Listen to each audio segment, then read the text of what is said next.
Hello everyone, आज की class में मैं आप सबके साथ डिस्कस करूँगी small intestine. So small intestine क्या होता है? स्मॉल इंटेस्टाइन को हम स्मॉल बाउल भी बोलते हैं, स्मॉल बाउल। ओके, ये क्या एक एलिमेंट्री ट्रैक्ट है या फिर बोल सकते हैं गैस्ट्रोइंटेस्टाइनल ट्रैक्ट का पार्ट है। ये एक लॉन्ग ट्यूब होती है और नेरो होती है। नेरो क्यों होती है? क्योंकि इसके चारों तरफ क्या होता है, ब्रॉड लार्ज इंटेस्टाइन फैला हुआ होता है, ठीक है, इसलिए नेरो होती है। और ये कॉइल ट्यूब होती है, ठीक है। क्या होती है? स्मॉल इंटेस्टाइन कॉइल ट्यूब होती है और ये स्टोमच से स्टार्ट होती है। जो स्टोमच का एंड पॉइंट है ना, वहाँ से स्मॉल इंटेस्टाइन स्टार्ट होती है और जो लार्ज इंटेस्टाइन है उसके स्टार्टिंग पॉइंट पे एंड होती है। क्या? Small intestine. और इसकी हम लेंथ की बात करें, स्मॉल इंटेस्टाइन की लेंथ की, तो इसकी लेंथ होती है 6.7 मीटर, ठीक है। 6.7 मीटर लॉन्ग होती है। स्मॉल इंटेस्टाइन में मोस्ट ऑफ द डाइजेशन होता है, सबसे ज़्यादा डाइजेशन इसी में होता है और अब्जॉर्प्शन होता है न्यूट्रिएंट्स का स्टोमच के बाद में। ये एब्डोमिनल कैविटी में लाई करता है। स्मॉल इंटेस्टाइन किस में लाई करता है? एब्डोमिनल कैविटी में लाई करता है और इसके चारों तरफ सराउंडेड या आसपास क्या होता है? लार्ज इंटेस्टाइन होता है। अब हम बात करेंगे स्मॉल इंटेस्टाइन के पार्ट्स कितने होते हैं। ये इंट्रो हो गया। ओके, अब इसके पार्ट्स की बात करें तो स्मॉल इंटेस्टाइन के 3 पार्ट होते हैं। स्टार्टिंग पॉइंट, जो ये स्टार्टिंग पॉइंट है यहाँ पे, ये इसको बोलते हैं हम डिडोनियम। फर्स्ट पॉइंट ये होता है, ठीक है। फिर ये अदर कलर दिख रहा है जेजेनियम, सेकंड पार्ट है, और थर्ड इलियम। ये 3 पार्ट्स होते हैं किसके? स्मॉल इंटेस्टाइन के। तो हम वन बाय वन हम इसको डिस्कस करेंगे। फर्स्ट हम डिस्कस करेंगे डिडोनियम। तो ये क्या होता है? एक प्रॉक्सिमल पोर्शन होता है। प्रॉक्सिमल पोर्शन हम बोल सकते हैं नियर, सबसे पास वाला, ठीक है। सबसे स्मॉल इंटेस्टाइन के सबसे पास वाला पार्ट ये होता है, मतलब सबसे पहला पार्ट हम बोल सकते हैं। इसकी लेंथ की बात करें तो इसकी लेंथ होती है 25 सेंटीमीटर लॉन्ग। जो डिडोनियम है इसकी लेंथ कितनी होती है? 25 सेंटीमीटर लॉन्ग होती है। और ये कैसा होता है?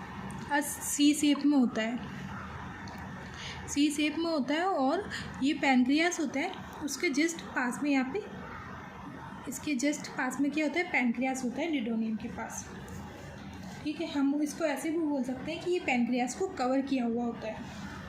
डिडोनियम में सिक्रीशन भी होते हैं। किन किन चीज़ों का होता है? गॉल ब्लैडर का और पैनक्रियाटिक डक्ट का। जैसे यहाँ पे पैनक्रियास आ गया, ये गॉल ब्लैडर है, यहाँ की भी आ रही है, वे यहाँ की भी डक्ट से आ रही है। दोनों की डक्ट एक ही पॉइंट पे मिलती है इसके अंदर, डिडोनियम के अंदर। उस पॉइंट को हम क्या बोलेंगे? हिपेटो पैनक्रियाटिक, ठीक है। हिपेटो पैनक्रियाटिक, जहाँ पे डक्ट्स ओपन होती है उसको हम बोलते हैं हिपेटो पैनक्रियाटिक। अब हिपेटो पैनक्रियाटिक का हमारी बॉडी में रोल क्या है? जब हम फूड डिडोनियम में आता है ना, ठीक है, जो स्टोमच से फूड डिडोनियम में आता है तब फूड स्टिमुलेट करता है इसकी ओपनिंग को तब हिपेटो पैनक्रियाटिक रिलैक्स होता है। और जब सिक्रीशन होता है तब जब सिक्रीशन होता है तब पैनक्रियास और गॉल ब्लैडर क्या होता है? गॉल ब्लैडर से और लीवर से जो सिक्रीशन आ रहा है वे हिपेटो पैनक्रियाटिक एम्प्यूला, और एम्प्यूला में डिडोनियम में आकर पोर हो जाता है, मीन्स ओपन हो जाता है, डिडोनियम में ओपन हो जाता है।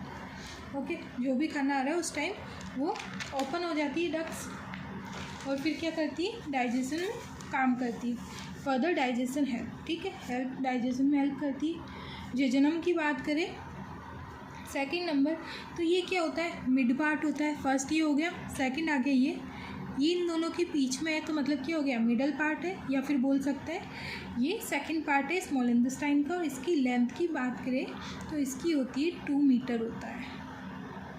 ये कितनी होती है? 2 मीटर होती है। फिर आता है इलियम, जो है थर्ड पार्ट, या फिर हम बोल सकते हैं एंड पॉइंट और terminal part of small intestine, ठीक है। इसकी बात करें हम तो ये इलियम होता है 3 मीटर लॉन्ग, ठीक है। इलियम कितना होता है? 3 मीटर लॉन्ग होता है ये।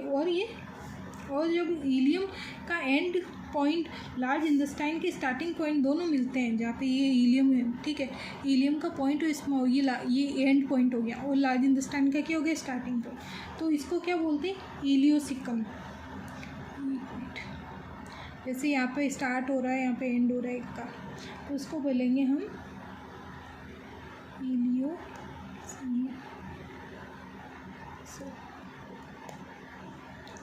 इलियोसिकल। इलियोसिकल वॉल क्यों बोलते हैं? इलियोसिकल वॉल क्या करती है? कंट्रोल करती है, फूड को रेगुलेट करती है। कैसे करती है? जैसे जब हम फूड प्रेजेंट होता है स्मॉल इंटेस्टाइन में, ठीक है, स्मॉल इंटेस्टाइन के इलियम में फूड प्रेजेंट है, तो इलियोसिकल वॉल क्या होती है? रिलैक्स हो जाती है ताकि फूड क्या है आगे सीसम में चल जाए। सीसम क्या पार्ट है? Starting point of this large intestine, उसी को हम बोलते हैं सीसम। CAEC, स्टार्टिंग पार्ट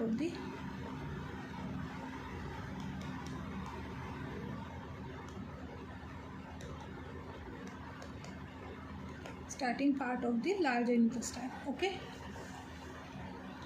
तो ये क्या होता है? इलियम रिलैक्स हो जाती है तब, ताकि फूड सीसम में जा सके, ठीक है। और जब फूड सीसम में चला जाता है मतलब क्या हो गया? लार्ज इंटेस्टाइन में चला गया, सीसम में चल गया, क्योंकि वो स्टार्टिंग पॉइंट है लार्ज इंटेस्टाइन का, तो क्या हो गया? सीसम, उसमें लार्ज इंटेस्टाइन में चल गया। तब वो वॉल क्या होता है? इलियोसीसम, ये क्या हो जाता है? क्लोज हो जाता है, ताकि जो भी फूड वो अंदर गया है वो ब्लैक बैक फ्लो ना हो, मतलब वापस ना हो किसके अंदर? स्मॉल इंटेस्टाइन के अंदर वो वापस नहीं आएगा। ओके, अब हम बात करेंगे structure of small intestine. Structure of small intestine की बात करें तो स्ट्रक्चर में इसकी 3-4 लेयर्स होती है, ठीक है। पेरिटोनियम फर्स्ट होती है, सेकंड होती है हमारे मस्कुलर लेयर, या फिर हम बोल सकते हैं मसल लेयर। थर्ड होती है सब म्यूकोजा, एंड फोर्थ होती है म्यूकोजा। ये 4 लेयर होती है इसमें। जैसे ये वॉल है, ठीक है, इस वॉल की 4 लेयर हो गई। एक तो हो गया peritoneum first layer, second layer muscle layer, third layer submucosa, and fourth layer inner की म्यूकोजा। ओके, तो लाइन वाइज हम डिस्कस करेंगे। फर्स्ट हम बात करेंगे पेरिटोनियम की। सो पेरिटोनियम को हम सिरोसा भी बोलते हैं, और ये स्मॉल इंटेस्टाइन की मेनिस्ट्री, या फिर हम स्मॉल इंटेस्टाइन की मेंस्ट्री पार्ट भी बोलते हैं इसको, ठीक है। स्मॉल इंटेस्टाइन के अंदर क्या होता है? स्मॉल इंटेस्टाइन के अंदर ये जो पेरिटोनियम है इसकी डबल लेयर होती है, मतलब 2 लेयर होती है पेरिटोनियम की। और पेरिटोनियम किस चीज़ में हेल्प करता है? जो ये इलियम है और ये जेजनम है, जेजनम और इलियम को पीछे का एब्डोमिनल वॉल होता है उसको अटैच रखने में कौन हेल्प करता है? पेरिटोनियम, ठीक है। पेरिटोनियम का क्या काम होता है? जो इलियम और जेजनम है उनको पीछे का जो एब्डोमिनल पार्ट है या प्रॉक्सिमल पार्ट है एब्डोमिनल कैविटी का, उसको अटैच रखने का काम करता है। फिर आती है मसल लेयर सेकंड नंबर। तो ये क्या होता है? ये स्मॉल इंटेस्टाइन की सेकंड लेयर होती है और इसके अंदर 2 मसल लेयर होती है, ठीक है। फर्स्ट होता है लॉन्गिट्यूडनल एंड सेकंड होता है सर्कुलर।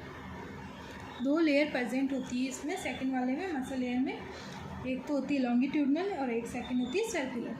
ये पेरिस्टेंसिस में हेल्प करती है। पेरिस्टेंसिस मतलब ये जो हम खाना खा रहे हैं उसको पुश करने में, उस स्मॉल इंटेस्टाइन को फूड को पुश करने में हेल्प करती है। कौन हेल्प करती है? Muscle layer. नाउ थर्ड होती है सब म्यूकोसा।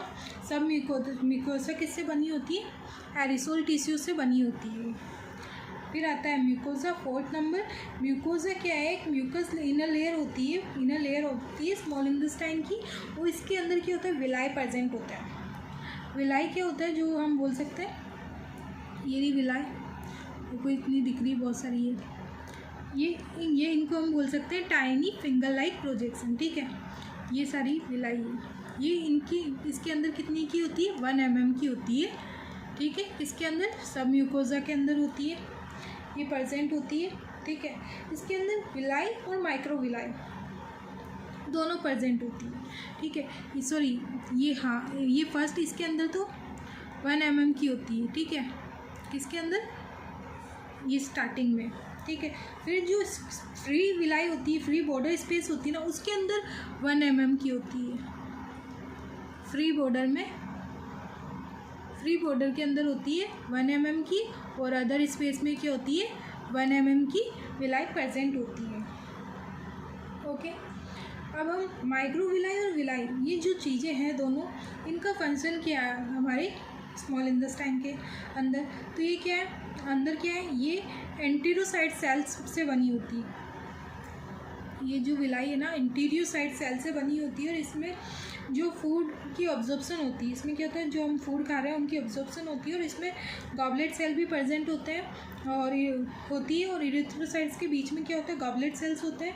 वो क्या करते हैं, गॉबलेट सेल्स मॉइस्ट करने का काम करते हैं, मतलब वो क्या करते हैं, म्यूकस सिक्रीट करते होंगे म्यूकस को। गॉबलेट सेल्स का ये काम होता है म्यूकस सिक्रीट करना, तो वो उसको मॉइस्ट रखते हैं। और इसके अंदर लिम्स नोड्स भी प्रेजेंट होते हैं, इसके अंदर स्मॉल इसमें विलाई के अंदर लिम्स भी प्रेजेंट होते हैं।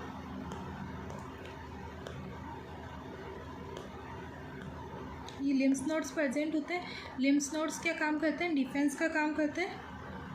जो भी माइक्रो ऑर्गेनिजम्स या कुछ अदर फॉरेन पार्टिकल्स हमारी बॉडी में आया है, उसको डिस्ट्रॉय करने के लिए लिम्स का रोल होता है हमारे स्मॉल इंटेस्टाइन में। ओके, अब हम बात करेंगे इंटेस्टाइनल जूस।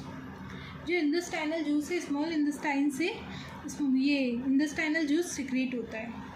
विलाई के बीच में इंटेस्टाइनल ग्लैंड्स प्रेजेंट होती है, ठीक है। ये जो विलाई है, इनके बीच में क्या होती है, इंटेस्टाइनल ग्लैंड्स प्रेजेंट होती है। वो क्या करती है, इंटेस्टाइनल जूस को सिक्रेट करती है। कितना सिक्रेट करती है, अबाउट 1500 ml। अगर इसके कलर की बात करें, कलर होता है क्लियर टू पेल येलो, मतलब प्योर येलो नहीं होता ना, प्योर लाइट होता है। और सिक्रीजन कैसा होता है इसका, वाटरी सिक्रीजन होता है, मतलब वाटर जैसा।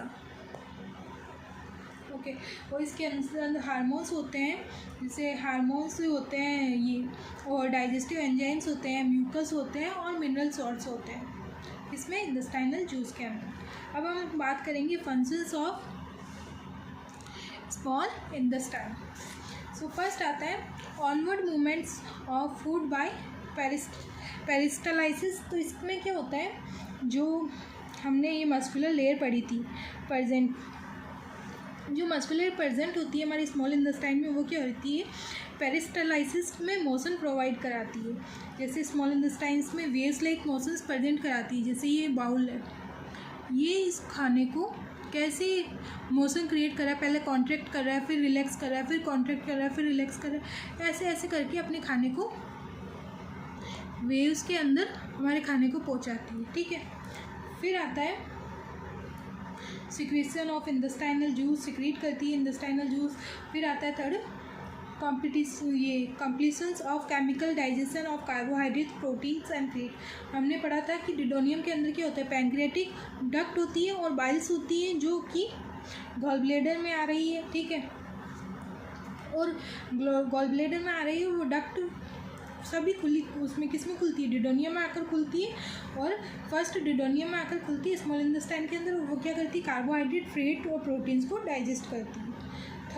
फोर्थ आता है protection against infections by microbes by lymph follicles. मतलब म्यूकस में जो ये फॉलिक प्रेजेंट है, वो क्या करती है, हमें प्रोटेक्ट करती है इन्फेक्शन से, ठीक है। ये सारे हमारे हो गए ये फंक्शंस ऑफ स्मॉल इंटेस्टाइन। अगर हम केमिकल डाइजेशंस की बात करें कि कौन से केमिकल डाइजेस्ट होते हैं हमारे स्मॉल इंटेस्टाइन में, तो जो भी फूड हम स्टोमच में आया है, मतलब एक शॉर्टकट हम समझ सकते हैं, जैसे जो भी खाना आया है स्मॉल इंटेस्टाइन के अंदर, ठीक है, वो HCl से मिक्स हुआ, तो HCl से मिक्स होकर क्या बन गया, एसिड काइन बन जाता है फूड। फिर क्या होता है, वो स्मॉल इंटेस्टाइन में आता है, और स्मॉल इंटेस्टाइन में क्या होता है, मिक्स होता है जूस, पैनक्रियाटिक जूस, बाइल और इंटेस्टाइनल जूस, इन सब से मिक्स होके कांटेक्ट किससे होता है, इरिथ्रोसाइट से, नहीं, anterior side, sorry, anterior side से कांटेक्ट होके जो विलाई होती है उनमें ऑब्जर्व होता है, मैक्सिमम ऑब्जर्व हो जाता है, इसका न्यूट्रिएंट्स का कंप्लीट डाइजेशन ऑब्जर्प्शन हो जाता है। जैसे कार्बोहाइड्रेट से, हम कार्बोहाइड्रेट की बात करें, सॉरी, कार्बोहाइड्रेट की बात करें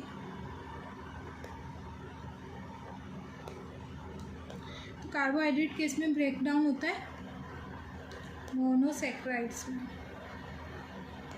मोनोसैकेराइड्स में ब्रेक डाउन हो रहा है किसके लिए, जो पैंक्रियाटिक एंजाइम्स होता है उससे सिक्रीट ये उससे ब्रेक डाउन होता है, और ये इजीली स्मॉल इंटेस्टाइन के अंदर ऑब्जर्व हो जाता है। अगर ब्रेक डाउन होगा मोनोसैकेराइड्स के अंदर तो इजीली अब्जॉर्प्शन हो जाता है स्मॉल इंटेस्टाइन। एक और बात कर सकते हैं, जैसे प्रोटीन ले सकते हैं, प्रोटीन एंजाइम्स है, उसको प्रोटीन किससे ब्रेक डाउन होगा, एंजाइम से, इसमें अमीनो एसिड में, अमीनो एसिड के अंदर ब्रेक डाउन हो गया तो अमीनो एसिड क्या है, इजीली सॉल्यूबल हो जाता है अगर ब्रेक डाउन हो जाता है वो, तो उसमें स्मॉल इंटेस्टाइन में। और किससे ब्रेक डाउन होता है, जैसे ट्रिप्सिनोजन और ये कीमोट्रिप्सिनोजेंस, इन सब से ब्रेक डाउन हो जाता है और ये इजीली सॉल्यूबल होता है।